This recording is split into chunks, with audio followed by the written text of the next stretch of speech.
হচ্ছে 180-র বেশি থাকে, এটা হচ্ছে হার্ট রেট। হ্যাঁ, দেখো এই তিনটা প্যারামিটার কিন্তু তিনটা, হয় অ্যাসুরিং রিয়াসুরিং থাকবে, অথবা নন রিয়াসুরিং থাকবে, অথবা অ্যাবনর্মাল থাকবে, তাই তো? আর এই সবগুলা মিলায় যখন তোমার হোল সিটিজিটাকে তুমি ডিসক্রাইব করতে যাবা, সেটা তোমার হবে প্যাথোলজিক্যাল সিটিজি, নর্মাল সিটিজি, অথবা তোমার অ্যাবনর্মাল সিটিজি। ঠিক আছে? এটা কখন তোমাকে suspicious CTG, normal, suspicious and pathological. ঠিক আছে? হার্টবিট ফর ফিটাস, বাচ্চার হার্টবিট 110 থেকে 160 থাকলে সেটা রিয়াসুরিং, 100 থেকে 109 অথবা 161 থেকে 180 থাকলে সেটা নন রিয়াসুরিং। এগুলা তো দেখবো, তুমি আগে হার্টবিটটা চিনে নাও। হার্টবিট কি করব? ওকে, বেজলাইন ভ্যারিয়েবিলিটি দেখতে হবে। বেজলাইন ভ্যারিয়েবিলিটি কি আমি পরে বলতেছি, ঠিক আছে? বেজলাইন ভ্যারিয়েবিলিটি তোমার 5 থেকে 25-এর মধ্যে থাকলে সেটা ভালো। ঠিক আছে? 5-এর কমফর্ট 30 মিনিট অথবা 50 মিনিট, 30 থেকে 50 মিনিট, অথবা 25-এর বেশি 15 থেকে 25 মিনিট। সিটিজি কিন্তু একটু ডিফারেন্ট। তোমরা যখন পড়বা সিটিজির জন্য একদিন হোল দিতে হবে তোমাদেরকে, ওই দিন অন্য কোনো পড়াশোনা করা যাবে না। ঠিক আছে? আচ্ছা, আর ডিসিলারেশন যদি থাকে, এই তিনটা জিনিস সিটিজিতে তুমি মাস্ট দেখতে হবে। ঠিক আছে? আচ্ছা চলো একটা সিটিজিতে আমি যাই আগে, that's will be very nice. Okay, so baseline rate, যেটা তুমি বলছো বেসলাইন রেট কি, ফিটাল হার্ট রেট। হ্যাঁ, এই যে সিটিজিতে এরকম একটা বাচ্চার হার্ট, আচ্ছা আগে আমাকে বলো সিটিজি করা কি তোমরা দেখেছো in your medical college hospital? Video দেখি নাই, আমি দেখেছি হচ্ছে যখন সেন্টারে জব করতাম তখন। আচ্ছা, যারা আমার সাথে অনলাইনে আছো তারা সবাই সিটিজি দেখেছো? হ্যালো? আচ্ছা, সিটিজিতে হচ্ছে তোমরা দেখবা যে ওইটা হচ্ছে একখানে তোমার একটা ফিটাল হার্ট রেটের উপর একটা গোল চাকার মতো বসিয়ে দেয়, এবং একটা হচ্ছে স্ট্রাপ দিয়ে মায়ের পেটটা বেঁধে দেয়। হ্যাঁ, আর একটা দেয় হচ্ছে তোমার হুম। ইউটেরাসের গায়ের মধ্যে, তাই না? দুইটা এরকম গোল্লা থাকে, একটা দিয়ে হার্ট রেট দেখি আর একটা দিয়ে মায়ের ইউটেরাসের কন্ট্রাকশনের প্রেশার দেখি। ঠিক আছে? সো এই যে হার্ট রেটের গ্রাফ হচ্ছে এটা বাচ্চার, আর এটা হচ্ছে ইউটেরাসের কন্ট্রাকশনের গ্রাফ। হ্যাঁ, এই যে একটা এই উঁচুটা মানে কন্ট্রাকশন আসছে। ঠিক আছে? এইটা হচ্ছে প্রতি তোমার 10 মিনিট 10 মিনিট পরে এরকম ইয়ে আসে, গ্রাফ আসে আর কি। ঠিক আছে? বেজলাইন এখানে যেমন আর মায়ের হাতের মধ্যে কি একটা দেয় না আপু? হ্যালো, হ্যাঁ বুঝতে পারিনি আপু, কামিং ইন। মায়ের হাতে কি যে, মায়ের হাতে একটা দেয় না, আমরা বলি যে ও কি হাতে, হ্যাঁ নড়লে। হাতে যেটা দেয় সেটা দেয় হচ্ছে বাচ্চা কয়বার নড়ে, সেটা হচ্ছে চাপ দিতে বলে, বুঝছো? ও যখন চাপ হ্যাঁ। দেয় তখন এখানে একটা করে অ্যারো উঠে, মুভমেন্টটা আচ্ছা। এরকম করে। হ্যাঁ, আচ্ছা দেখো হুম। তোমার বেজলাইন হার্ট রেটটা হচ্ছে এই যে বাচ্চার যে হার্ট রেট, ওকে, সেইটার বেজের মধ্যে মানে যতগুলা নর্মালি তোমার বেজে টাচ করেছে এটা হচ্ছে বেজলাইনের মধ্যে, অ্যাভারেজে যেটা টাচ করেছে সেটাই হচ্ছে বেজলাইন হার্ট রেট। মানে জিনিসটা হচ্ছে তোমার এটা তো এরকম এরকম এরকম হচ্ছে, তাই না? হার্ট রেট, এটাকে যদি আমরা বেজলাইন ধরি, তোমাকে দেখতে হবে এই বেজলাইনটা যে মার্কারে গেছে সেটা হচ্ছে বাচ্চার বেজলাইন হার্ট রেট, এখানে হচ্ছে 140-তে গেছে, মানে ম্যাক্সিমাম হার্ট রেট তোমার টাচ করেছে 140-তে। বুঝতে পেরেছো? আগেই আমি আবার বলি, অনেকক্ষণ ধরে ক্লাস নিচ্ছি, আই গেস তোমরা অনেক স্লিপি, আর ইউ পিপল গট বোর্ড, কিন্তু একটু মনোযোগ দাও, হ্যাঁ, কারণ তোমাদের সিটিজি ভুল হবে। সেটা হচ্ছে বাচ্চার হার্ট রেট তো এরকম এরকম করে উঠছে, তাই না? এই যে নিচের যে নাদির গুলা আছে, হ্যাঁ, এটা দেখবা যে কোনটাতে বেশি টাচ করছে, এই যে লাইন গুলা কোনটাতে বেশি টাচ করছে হার্ট রেটটা, এভারেজে কোনটা লাইন বেশি টাচ করেছে সেটাই হচ্ছে বাচ্চার হার্ট রেট। বুঝা গেছে? এটা যদি তোমার 110 থেকে 160-এর মধ্যে থাকে, দ্যাটস নর্মাল, রিয়াসুরিং, নর্মাল বলবো না, রিয়াসুরিং ফিচার বলবো। হুম। আপু একবারও যদি টাচ করে সেটাই কি ধরবো? না না না, ম্যাক্সিমাম, ম্যাক্সিমাম যেটা টাচ করতেছে, আচ্ছা। সবচেয়ে বেশি যেটা টাচ করছে, একবারের গুলা না। এই যেমন এটা একবারে চলে গেছে 160-এ, 160 কি ধরবো? নো, যেটা বেশিবার টাচ করেছে সেটাই আচ্ছা হচ্ছে আপু। Base line. নাও ভ্যারিয়েবিলিটি, ভ্যারিয়েবিলিটি মানে হচ্ছে এই যে এই স্ট্রোকের উপরের পার্ট আর নিচের পার্টের যে লেন্থটা, হ্যাঁ, এই যে লাইনটা উপরে হয়ে আছে না, এটার যে লেন্থটা, বুঝছো?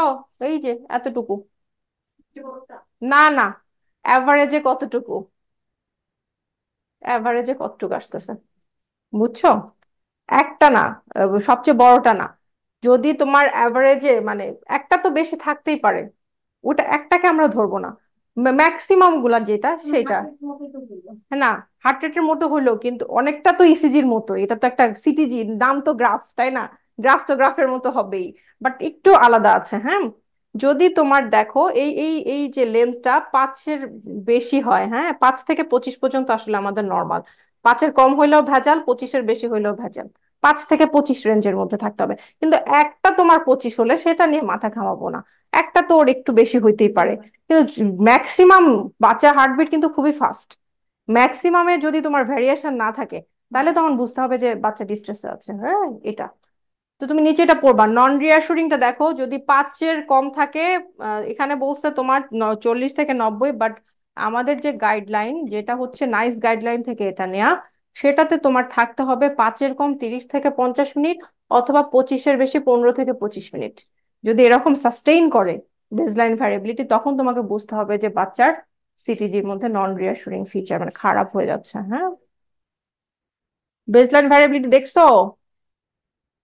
আর অ্যাবনর্মাল কখন বলবো? অ্যাবনর্মাল বলবো যখন তোমার 5-এর কম আছে 50 মিনিটের বেশি থাকে, অথবা 25-এর বেশি আছে 25 মিনিটের বেশি হলে। মনে রাখা কিন্তু খুবই ইজি, ইজি, 25-25, 5-50, কিন্তু সব গুলাবে। না না, এটা তোমাদেরকে, আমি তো জানি সিটিজি ভুল হবে, তোমাদের ইউরোডাইনামিক্স ভুল হবে না, ইসিজি প্লাস মাইনাস কারো ভুল হবে কারো হবে, কিন্তু সিটিজি কিন্তু সব ভুল করবা বসে। হ্যাঁ, একটু মনোযোগ দিয়ে শোনো, রেকর্ডিংটা আবার দেখো, কোনো সমস্যা নাই। অথবা সাইনোসাইডাল ওয়েভ থাকে। সাইনোসাইডাল মানে দেখো আমাদের এই সিটিজিটা কিন্তু কিছু উপর আছে কিছু নিচ আছে, কিছু উপর আছে কিছু নিচ আছে। হ্যাঁ, যেটা সাইনোসাইডাল সিটিজি সেগুলা হচ্ছে এইরকম থাকে, সাইনাস ওয়েভের ওয়েভের মতো। সেটা থাকলে শুধু এরকমই থাকবে, এটা মানেই কিন্তু হচ্ছে অ্যাবনর্মাল। ঠিক আছে, তোমাদেরকে এটা দিবে না, তোমাদেরকে হার্ট রেট দেখতে হবে, বেসলাইন ভ্যারিবিলিটি দেখতে হবে, দেখে বুঝতে হবে যে এটা কি তোমার রিয়াসুরিং নাকি নন রিয়াসুরিং নাকি অ্যাবনর্মাল। ঠিক আছে, নাও আসি হচ্ছে ডিসিলারেশন। হ্যাঁ, এই দেখো নর্মাল 5 থেকে 25, এই যে অ্যাভারেজ বেসলাইন তো একটা উপরে উঠছে, নো নিড। ম্যাক্সিমাম কিন্তু 5 থেকে 25-এর মধ্যে আছে, দিস ইজ নর্মাল। তারপরে হচ্ছে 25-এর বেশি হলে সেই প্যাটার্নটার নাম হচ্ছে স্যালটেটরি প্যাটার্ন। এই দেখো সবগুলো 25-এর বেশি হয়ে গেছে। অ্যাগেন গ্রাফ কিন্তু এই যে এখানে কিন্তু মার্ক করা থাকে 100 থেকে 60-এর মধ্যে, 40 পর্যন্ত হয়ে গেছে এটা। ঠিক আছে, আর দেখো রিডিউসড 5-এর কম, দেখছো ভ্যারিয়েবিলিটি কত চিকন চিকন হয়ে গেছে। অ্যান্ড কমপ্লিট লস, মানে ভ্যারিয়েবিলিটির কোনো আগামাথা কিছু নাই। হার্টবিট একবার একদম নিচে গেছে, কোনো কিচ্ছু নাই, একদম সোজা হয়ে গেছে। ঠিক আছে, তো ছবিগুলা দেখবে। আপু ভ্যারিয়েবিলিটি এক কথায় একটু বলেন তো, যে হার্টবিট যেরকম আমি দেখবো যে কোনগুলা সবথেকে বেশি হচ্ছে, সেটা হচ্ছে আমার নিতে হবে, কম বেশি আমি দেখবো না। না, বেজ লাইনে কতগুলা তুল, বেসলাইনে কতগুলো থাকে, বুঝতে পারছি। আর ভ্যারিয়েবিলিটি হচ্ছে ম্যাক্সিমাম যে ইয়েতে তোমার উঠতেছে, ম্যাক্সিমামের যে পিক এবং নিচের যে ডিফারেন্স, ম্যাক্সিমাম হার্টবিটের পিক এবং নিচের যে ডিফারেন্সটা, সেটাই হচ্ছে তোমার ভ্যারিয়েবিলিটি। বুঝতে পারছো? পার্থক্য কোনটা সব থেকে বেশি। না, ম্যাক্সিমামের পার্থক্য কি? বেশি তো তুমি ধরছো না, তুমি মাথা গুলাও না, আমার কথা ঠান্ডা করে শোনো। এই যে ম্যাক্সিমাম হার্ট রেট, সেটার আপার স্পাইক লোয়ার স্পাইক, যেটা অ্যাভারেজে যাদের সবার এক, সেটাই হচ্ছে আমার ভ্যারিয়েবিলিটি। দেখো এটার আপার স্ট্রোক আর এটার লোয়ার স্ট্রোক তো সবচেয়ে বেশি, এটা কি আমি নিয়েছি? না না। যেটা ম্যাক্সিমামের থাকবে আমরা সেটা নিব। হ্যাঁ, বুঝতে পারছি। এবার বুঝছো? ঠিক আছে, এখন লাগবে এইটা হচ্ছে তোমার ওই যে সাইনাস, যেটা বললাম যে সাইনাস রিদমের মতো যেটা হচ্ছে প্যাটার্ন। হ্যাঁ, এটা থাকলে হচ্ছে এটা অ্যাবনর্মাল সিটি, যেটা চলে যাবে। নাও ডিসিলারেশন। ঠিক আছে, হার্ট রেট বেসলাইন ভ্যারিয়েবিলিটি শেষ, এখন হচ্ছে ডিসিলারেশন। ডিসিলারেশন মানে হচ্ছে এই যে হার্ট রেটের কার্ভটা যখন সাডেন নিচে নামতেছে, এই যে নেমে গেছে, এই যে নিচে নেমে গেছে না, এই যে সোজা গেছিল নিচে ডিপ করছে, এটা হচ্ছে ডিসিলারেশন। আর এই যে উঁচু হয়ে গেছে এটা হচ্ছে অ্যাসিলারেশন, অ্যাক্সিলারেশন যেটা বলছি। হ্যাঁ, যদি তোমার ডিসিলারেশনটা, এটা ইউট্রাইন কন্ট্রাকশন নিচেরটা খুব ভালো করে দেখো, ইউট্রাইন কন্ট্রাকশন আগে, তারপরে যখন ডিসিলারেশন হবে, বুঝতে পারছো? সামনে ইউট্রাইন কন্ট্রাকশন দেন ডিসিলারেশন, এই সামনে ইউট্রাইন কন্ট্রাকশন দেন হচ্ছে ডিসিলারেশন, তখন সেটাকে আমরা বলবো আর্লি ডিসিলারেশন। বুঝছো? এই যে ইউট্রাইন কন্ট্রাকশন এখানে, ডিসিলারেশন এখানে। হ্যাঁ, আগে আসতে আসছে তারপর এখানে দেখো ইউট্রাইন কন্ট্রাকশন পরে আবার ডিসেলারেশন, ডিসিলারেশন। এখানে ইউটার্ন কন্ট্রাকশন, এখানে একটা ডিসেলারেশন আছে। হ্যাঁ, তাহলে এটা হচ্ছে আর্লি ডিসেলারেশন। ঠিক আছে, এটা হচ্ছে তোমার রিঅ্যাসুরিং ফিচার, এটা থাকলে আমাদের কোনো মাথা ব্যথা থাকবে না। এটার কারণ কি? এটা হচ্ছে হেড কম্প্রেশন, ইউট্রাস যখন কন্ট্রাক্ট করে তখন মাথায় একটু চাপ খায় বাচ্চা, সেই কারণে তখন তোমার এই জন্য আগে ইউটারাইন কন্ট্রাকশন হবে, তারপরে দেখো হার্টবিট একটু কম, মানে কমে যাচ্ছে, ড্রপ করছে। এটা কারণ হচ্ছে বাচ্চার মাথায় কম্প্রেশন রাখছে তাই। আবার যখন কন্ট্রাকশন চলে যায় এই ডিসেলারেশন চলে যায়। সো এটা নিয়ে আমাদের কোনো মাথা ব্যথা নাই। এটা কখন পাই আমরা বেশি? ফার্স্ট স্টেজের শেষে অথবা লেট স্টেজে গিয়ে। ঠিক আছে, এটা একদম খুবই সুন্দর কার্ভের মতো, এটার কোনো তোমার খারাপ না, ইউনিফর্ম একটা স্ট্রাকচার। এটা হচ্ছে আর্লি ডিসিলারেশন। ঠিক আছে, নাও হচ্ছে ভেরিয়েবল ডিসেলারেশন, ঠিক আছে? ভেরিয়েবল ডিসেলারেশনটা হচ্ছে তোমার না, ডিসেলারেশন তো তোমার সব সময় থাকবে, কিন্তু কথাটা হচ্ছে যে তোমার আনরিলেটেড টু তোমার কন্ট্রাকশন, ঠিক আছে? যদিও এটা এখানে সামনে মনে হচ্ছে তোমার কন্ট্রাকশন আসছে তারপর ডিসেলারেশন, এখানে কন্ট্রাকশন, কিন্তু যদি সিটিজিটা বড় থাকতো যেমন এইটা, এটা কিন্তু কন্ট্রাকশনের সাথে রিলেটেড নাই, কন্ট্রাকশনের সাথে সাথে সাথে আসছে, দেখছো? আবার এর পরেও একটা আসছে, মানে কন্ট্রাকশনের সাথে তোমার কোনো সম্পর্ক নাই, বাট তোমার ডিসিলারেশন আছে, দ্যাট ইজ ভেরিয়েবল ডিসিলারেশন, ঠিক আছে? এটা হয় কেন? এটা হচ্ছে কর্ড কম্প্রেশন। তোমাদের অ্যান্সার খুঁজতে হবে ভেরিয়েবল ডিসিলেশন, সিটিজি দিয়ে বলবে হোয়াট ইজ দ্য কজ, বলবে না তো যে এটা ভেরিয়েবল ডিসিশন, তোমাকে বুঝতে হবে যেটা ভেরিয়েবল ডিসিশন মানে ডিসিলারেশনের সিটিজি, সেটা দেখা কজ বলতে হবে কর্ড কম্প্রেশন। বুঝতে পারছো? ওরা কিছু বলবে না, তুমি তোমার মতো করে খুঁজতে হবে তোমাকে, বুঝছো? আর লেট ডিসিলারেশনটা কি? লেট ডিসিলারেশনটা হচ্ছে তোমার এই ডিসিলারেশনটা অনেকক্ষণ ধরে পারসিস্ট করবে, বুঝতে পারছো? এই যে ইউট্রাইন কন্ট্রাকশন চলে গেছে, তারপর একটা ডিসিলারেশন আসছে, দুটো কিন্তু সাথে সাথে উঠে নাই, ওকে?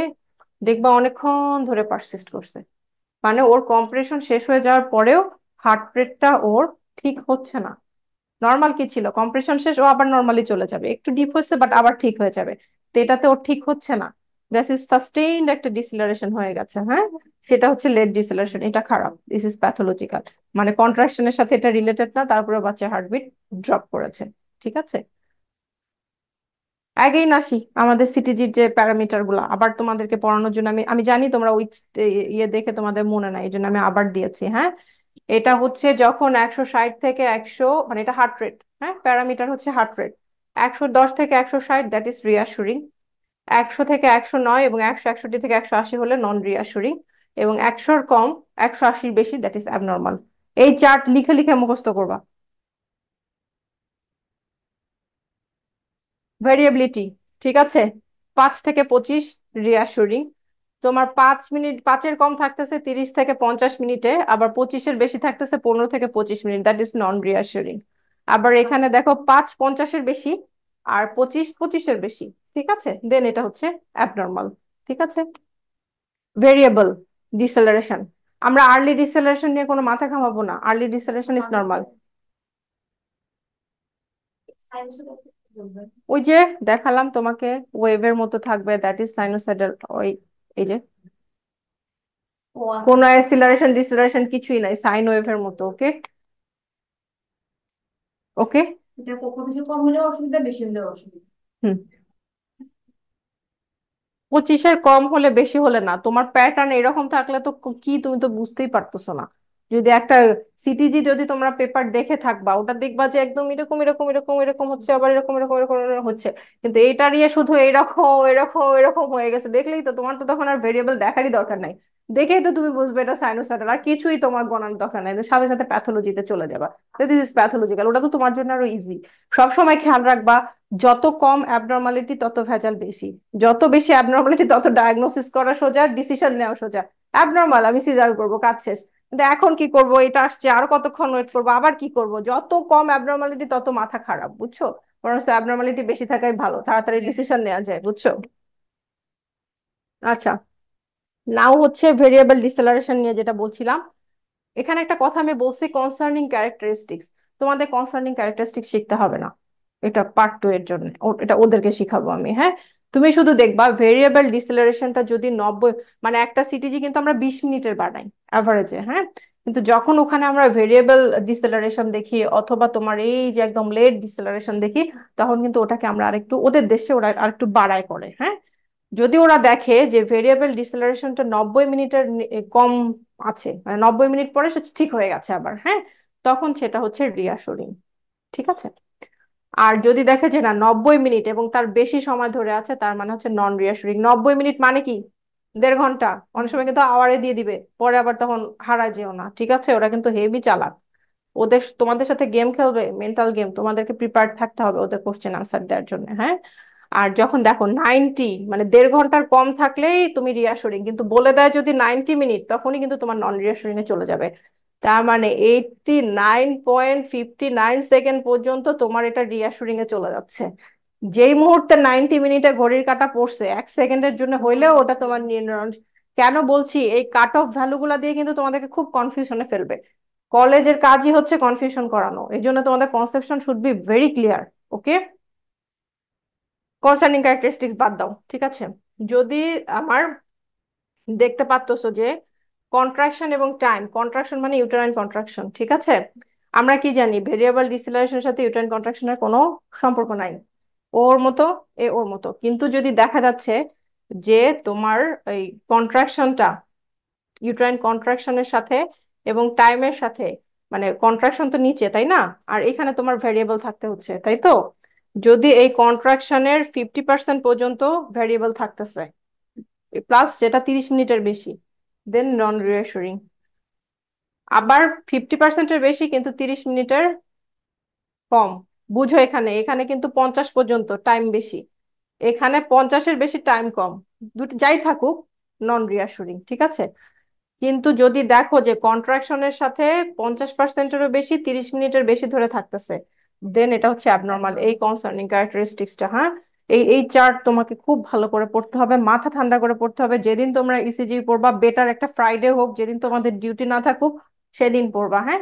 এবং তোমাদের যেদিন তোমরা সিটিজি বুঝতে পারবা পড়ে, নিজেদেরকে একটা ট্রিট দিও, 1 কাপ কফি আর একটা ক্যাডবেরি মিল্ক ডেরি চকলেট, হ্যাঁ, যেটা আমি করি।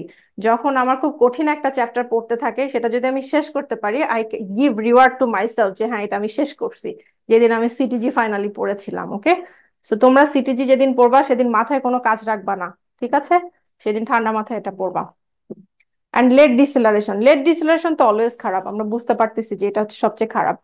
যদি লেট ডিসেলারেশন মোর দ্যান 50% কন্ট্রাকশন এবং লেস দ্যান 30 মিনিট থাকতেছে, এবং সাথে যদি কোনো ফিটাল ম্যাটার্নাল রিস্ক না থাকে, ফিটাল ম্যাটার্নাল রিস্ক মানে হচ্ছে বাচ্চা ছোট, আইজিইউআর আছে, অথবা মায়ের এপিএইচ হচ্ছে, ব্লিডিং হচ্ছে, তার মানে মায়ের একটা রিস্ক আছে, সাথে লেট ডিসেলারেশন, সেটা তো অবশ্যই খারাপ একটা কিছু, হ্যাঁ। কিন্তু মা বাচ্চার কোনো ক্ষতি নাই, বাট আমি লেট ডিসেলারেশন পাচ্ছি যেটা আবার 30 মিনিটের কম। ওকে, তাহলে সেটা নন রিঅ্যাসুরিং। লেট ডিসেলারেশন থাকা মানে কিন্তু খারাপ। এখানে হচ্ছে তোমার ফিটোম্যাটার্নাল রিস্ক আছে, এই যে মিউকোনিয়াম, বাচ্চার ডিস্ট্রেসে, ঠিক আছে, এবং পিভি ব্লিডিং আছে মায়ের, সেই ক্ষেত্রে কিন্তু এটা অ্যাবনর্মাল, ঠিক আছে। আর এইটা যদি 50%-এর বেশি অফ কন্ট্রাকশন এবং হচ্ছে 30 মিনিটের বেশি থাকে, দেন ইট ইজ অবনর্মাল। এই তিনটা চার্ট লিখে লিখে লিখে পড়তে হবে এবং সিটিজি দেখতে হবে বারবার। নাও তুমি সিটিজিতে ওই ফিচার গুলা পাইলা, ঠিক আছে, পেয়ে এখন তো তোমাকে সিটিজিটা ডায়াগনোসিস করতে হবে, যেটা নর্মাল সিটিজি নাকি হচ্ছে সাসপিশাস সিটিজি এবং প্যাথোলজিক্যাল সিটিজি। সিটিজির টাইপ হবে কিন্তু তিনটা, আর সিটিজির যে পয়েন্ট গুলো আমি দেখি, সেটার টাইপও হবে তিনটা। এগুলা কিন্তু পয়েন্টের টাইপ, সিটিজির পার্টের টাইপ, নট সিটিজির টাইপ। আর সিটিজির টাইপ হবে হচ্ছে তোমার তিনটা: নর্মাল, সাসপিশাস, প্যাথোলজিক্যাল। যদি নর্মাল থাকে কি করবা, যেভাবে ওর লেবার প্রোগ্রেস করছিল সে সেভাবে চলে যাবে। যদি সাসপিশাস হয়, এবার তুমি কি করবা, এবার তুমি শুরু থেকে আবার মাকে সব পরীক্ষা করবা, ওর খাতাপত্র দেখবা, ওর পালস, বিপি, টেম্পারেচার কি আছে না আছে সব দেখবা, সাথে মা লেবারটা, সার্ভিক্স কতটুকু ডায়ালেটের, রেট অফ প্রোগ্রেশন, মানে ডায়ালেটেশনটা হচ্ছে কিনা। আমরা কি জানি 2 ঘন্টা 1 সেন্টিমিটার খুলতে হবে তাই না, সেটা খুলতেছে কিনা, তোমার ফিটাল কন্ডিশনটা কেমন আছে, সেটা যখন দেখছি সেটা হচ্ছে তোমার ওভারঅল ক্লিনিক্যাল অ্যাসেসমেন্ট। আর দের সাসপিশাস থাকলে প্রথম কাজ হবে এটা, আবার অ্যাসেস করা মাকে। সেকেন্ড কাজ কি হবে, হাইপার স্টিলে, ফিটাল হাইপার স্টিমুলেশন, মানে যদি তার ওয়াসটা খোলা থাকে, অটস হাত দিয়ে একটু আমরা বাচ্চার মাথাকে ম্যাসেজ করে দিব, স্কাল্প স্টিমুলেট করব, ঠিক আছে, এটা ফিটালের। তারপরে মাকে একটু ফ্লুইড দিতে হবে। হ্যাঁ, কনসিডার ফিট এফএসএস মানে হচ্ছে ফিটাল স্কাল্প হাইপার স্টিমুলেশন বা স্টিমুলেশন, ঠিক আছে। হাইড্রেশন, মাকে একটু ইয়ে দিবা, ফ্লুইড দিবা, কারণ অনেক সময় ডিহাইড্রেটেড থাকে লেবারে। এপিডুরাল যদি থাকে, এপিডুরাল তুমি হচ্ছে সব সময় যে দিবা তা না, এপিডুরাল হচ্ছে তোমার থাকতে পারে, মানে এগুলো আমি হচ্ছে এপিডুরাল তুমি দিতে পারো, কনসিডার করবা, তোমার কনসালটেন্টকে বলবা যে ওর এরকম হচ্ছে। এপিডুরাল দিলে ইউট্রাস রিল্যাক্স হয়, তখন কিন্তু একটু মানে সার্কুলেশন যায় ভালো বাচ্চাদের, তখন একটু ঠিক হয়। দিয়ে যদি তোমার সিটিজিটা নর্মাল হয়ে যায়, তাহলে তুমি কন্টিনিউ যা করতেছিলা তাই, ঠিক আছে। তুমি আবার সব দেখলা, বাচ্চার মাথায় একটু হাত বুলাইলা, একটু ফ্লুইড দিলা, একটু ইপিডুরাল দিয়ে যদি তার সিটিজি নর্মালে চলে যায়, দেন তুমি নর্মাল যেভাবে আমরা দেখতেছিলাম সেভাবে মনিটর করতে থাকবো, ঠিক আছে। বাট এত কিছু কইরাও তোমার সিটিজি ঠিক হলো না, অথবা প্যাথোলজিক্যালি চলে গেল, ঠিক আছে, তখন তোমার ফিটাল ব্লাড স্যাম্পলিং করতে হবে। আর যদি শুরুতেই প্যাথোলজিক্যাল করো তাহলে ফিটালের ব্লাড স্যাম্পলিং করতে হবে, বলবা মা বাচ্চার পেটের ভিতর থেকে কিভাবে ব্লাড নিব, ওদের নিডেল আছে, হ্যাঁ, অসের ভিতর থেকে ওই নিডেল দিয়ে ওরা বাচ্চার স্কাল্প থেকে মাথা নিয়ে আসে। ঠিক আছে, ফিটাল ব্লাড স্যাম্পলিং তোমাদেরকে কি করে? ওটা ফিটাল ব্লাড স্যাম্পলিং তোমাদের থার্ড পার্টের পড়া, হ্যাঁ, ওটা একটা হচ্ছে নিডেল আছে চিকন, 0.25 ml ব্লাড নিয়ে আসতে পারে, ওইটা দিয়ে তোমার হাতের গাইডেন্সে ওই স্কাল্পের ভেইন থেকে একটু ব্লাড নিয়ে আসে চামড়ার নিচ থেকে। সিজার করে ফেললে তো হয়। নো, ওরা বাচ্চা মারাবে, সিপি করবে, তারপরেও সিজার করবে না, বুঝছো, এই এত কেস কে খাবে? কারণ মা তো বাচ্চা পেয়ে সুস্থ হয়ে যাবে কেস করতে যে আমাকে তো সিজার করে দিছে, ওরা তো আমাদের মতো না, বুঝছো, ওরা ওদের কাছে হচ্ছে অর্গান খুবই ইম্পর্টেন্ট, আমাদের মতো ইচ্ছা মতো এত রাফ হ্যান্ডেলিং ওরা করতেই দিবে না, বুঝছো। এখন তুমি করলা ফিটাল ব্লাড স্যাম্পলিং, এখন এটার উপরে ডিসিশন নিবা, হ্যাঁ। ফিটাল ব্লাড স্যাম্পলিং অনেক সময় করা যায়, অনেক সময় করা যায় না, অস বন্ধ থাকতে পারে, তাই না? তখন তুমি তো ইমিডিয়েট ডেলিভারি কনসিডার, কিভাবে ইমিডিয়েট ডেলিভারি, তাও সিজার বলে নাই, আইদার তুমি সিজার করবা আর অস যদি ওপেন থাকে তাহলে অপারেটিভ ভ্যাজাইনাল ডেলিভারি ফরসেপ অথবা ভেন্টোস করে দিবা, বুঝছো। সরাসরি সিজার কিন্তু বলে নাই, ওরা বলবেই না, মানে একদম তোমার টানাটানি না হওয়া পর্যন্ত বলবে না, ঠিক আছে। আর যদি তোমার পসিবল হয়, তুমি ফিটাল ব্লাড স্যাম্পলিং করছো, করে কি দেখো, আমরা দেখি হচ্ছে পিএস লেভেল আর ল্যাকটেট লেভেলটা, হ্যাঁ। তো নর্মাল কখন বলবো, যদি পিএইচ 7.25 অথবা তার বেশি থাকে, অথবা ল্যাকটেট 4-এর কম থাকে, ল্যাকটেট কম থাকবে আর পিএইচ বেশি থাকবে, কথা বুঝছো, দুটা কিন্তু দুই ভ্যালু। এবং কাট অফ 7.24 পর্যন্ত কিন্তু এটা তোমার এইদিকে বর্ডার লাইনে, ঠিক আছে, কিন্তু 7.25 পর্যন্ত আসলে সেটা নর্মাল। কাট অফ তোমাকে জানতে হবে কোনখান থেকে আমার নর্মাল শুরু করছি, হ্যাঁ। আর ল্যাকটেট 4.1-এর যদি কম থাকে তাইলে এটা 4.1 অ্যান্ড লেস, দেন এটা নর্মাল, ল্যাকটেট বেশি থাকলে খারাপ। তাহলে কি করবা, নর্মাল থাকলে তুমি আবার 60 মিনিট পরে রিপিট, 60 মিনিট মানে 1 ঘন্টা, কোশ্চেন কিন্তু 1 ঘন্টা দিয়েও থাকে, 1 ঘন্টা পরে আবার একটা ফিটাল ব্লাড স্যাম্পলিং করবা যদি তোমার সিটিজি একই রকম প্যাথোলজিক্যাল থাকে। বর্ডার লাইনের লেভেল 7.21 থেকে 7.424, আর ল্যাকটেট হচ্ছে 4.2 থেকে 4.8, হ্যাঁ, ল্যাকটেটটা বাড়ছে আর পিএইচ কমতেছে, পিএইচ কম মানে অ্যাসিডিক হচ্ছে, তাড়াতাড়ি করো, 30 মিনিট পরে। তখন হচ্ছে 30 মিনিট পরে আবার সিটিজি করবা, বুঝছো। যদি সিটিজিটা প্যাথোলজিক্যাল থাকে, মানে 30 মিনিট সিটিজি না, আবার রিপিট ফিটাল ব্লাড স্যাম্পলিং করবা যদি তোমার সিটিজি প্যাথোলজিক্যাল থাকে। আর অ্যাবনর্মাল মানে দেখো 7.20, ল্যাকটেড হচ্ছে 4.9, তাহলে হচ্ছে ডেলিভার আইদার সিজার অথবা অপারেশন মানে ফরসেপ ভেন্টোস করে। So that's all, thank you. আমার আসলে আই এম ভেরি বিজি, তো যেহেতু আমার সুজি পড়তে এবং পড়াতে ভালোবাসি এই জন্য তোমাদের সাথে আমি ক্লাস নেই। সবসময় মনে করবা এটা হচ্ছে রয়্যাল কলেজের একটা ডিগ্রি না, এই ডিগ্রিটা হওয়া মানে উই আর রয়্যাল হয়ে গেলাম আর কি, যাই হোক। তো এই ডিগ্রিটা কিন্তু তোমাদের ইন্ডিয়া, পাকিস্তান, মিশর এমন কোনো কান্ট্রি নাই যেখান থেকে নেয় না, সব দেশ থেকে এই একটা ডিগ্রি অল ওভার সবাই নেয়, সবাই পড়ে এটা নিয়ে, হ্যাঁ। আমার ফ্রেন্ড ছিল চীন, চীন থেকে, আমার রিডিং পার্টনার ছিল একদম মুসাম্বি থেকে, ক্যান ইউ ইমাজিন, তাদের সাথেও আমি কথা বলেছি, ক্লাস করেছি। তোমাদের এরকম একটা ইন্টারন্যাশনাল কমিউনিটির সাথে যুক্ত থাকতে হবে, everything will be with guideline. আমরা ডোন্ট মাইন্ড, আমি অফেন্স হিসেবেও বলছি না, বাট আমরা যারা বাংলাদেশে থাকি আমরা ম্যাক্সিমাম কাজ শিখে আমাদের বড় আপু কি করেছে, ম্যাডাম কি করছে সেভাবে, we don't know any guideline. ম্যাডামকে দেখছি এভাবে ম্যানেজ করতে, এই জন্য আমি এভাবে ম্যানেজ করছি, সেটা কি হওয়া উচিত? সেটা হওয়া উচিত না।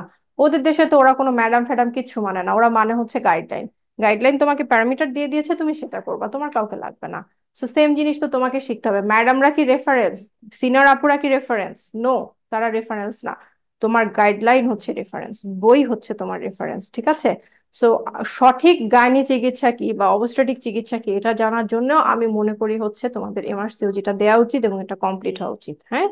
পার্ট 1 দেয় অনেকেই, পার্ট 1 দেয়, বাংলাদেশ থেকে 200-300 প্রতি বছর পার্ট 1 দেয়, পার্ট 2 দেয় 15 থেকে 20 জন, পার্ট 3 তো একদম হাতে গোনা কয়েকজন, 5 থেকে 6 জন। বাট বিলিভ মি, যারা দিয়েছে তারা কিন্তু সবাই পাশ করে গেছে, ওকে। এটা খুবই ইজি একটা পরীক্ষা, তোমাদেরকে হচ্ছে যে কাকড়া বলে না, কাকড়ার কামড়ের মতো ভাবে ধরে থাকতে হবে, হাল ছাড়া যাবে না, ঠিক আছে। আজকে প্রথম হিসেবে তোমাদের টপিকসটা একটু কঠিন, দিস ইজ ক্লিনিক্যাল। তোমাদের যে বেসিক সাবজেক্ট যেগুলো তোমরা এফসিপিএস এর জন্য পড়ে আসছো, তোমরা রিসেন্ট পড়ে আসছো, ওগুলো অত কঠিন হবে না, বাট এই টপিকস গুলো একটু কঠিন। ওরা, আমি একটু সিনিয়র জন্য আমাকে এটা দিয়েছে এবং ফার্স্ট ক্লাস হিসেবে আমাকে এটা দিয়েছে, আমি মেইনলি তোমাদের পার্ট 2 ক্লাস নেই, হ্যাঁ। পার্ট 2 ক্লাস নেই, এবং তোমরা যারা পার্ট 1 ক্লিয়ার করে ফেলবা আমি তোমাদের জন্য ওয়েট করব, যাতে আমি তোমাদেরকে আসলে শিখাতে পারি পার্ট 2 এর পড়াগুলা। এবং আমি খুব চাই যে বাংলাদেশের সবাই এমআরসিওজিটা নিক, কারণ গাইডলাইন কিভাবে চিকিৎসা দিচ্ছে, কি অ্যান্টিবায়োটিক চুজ করবা, এখন কি হলে কি করবা, এটা আমাদের সবার জানা উচিত। ঠিক আছে, একে ওকে তাকে দেখে আমরা চিকিৎসা দিব না, আমরা আমাদের যেটা গাইডলাইন্স। অথেন্টিক, যেটা ওয়ার্ল্ড ওয়াইড দিচ্ছে সেভাবে দিতে হবে, না তো কিন্তু আমরা পিছিয়ে যাচ্ছি। হ্যাঁ, তো আমি অনেকক্ষণ ধরে বক বক করছি, থ্যাংক ইউ সো মাচ আমার সাথে এতক্ষণ ধরে আসলে ইয়ে করার জন্যে, থাকার জন্যে। আমি অ্যাকচুয়ালি পার্ট 1 এর ক্লাস অনেকদিন পরে নিলাম, আমি নেই না, আমি পার্ট 2 এর ক্লাস নেই, বাট আজকে আমার খুব ভালো লেগেছে আজকে এখানে আসতে পারে। Thank you. আপনি কি কোনো মেডিকেল কলেজে ক্লাস নেন? হ্যাঁ, আমি হচ্ছে মেডিকেল কলেজে বলতে আমি এখন মুগদা মেডিকেল কলেজে আছি।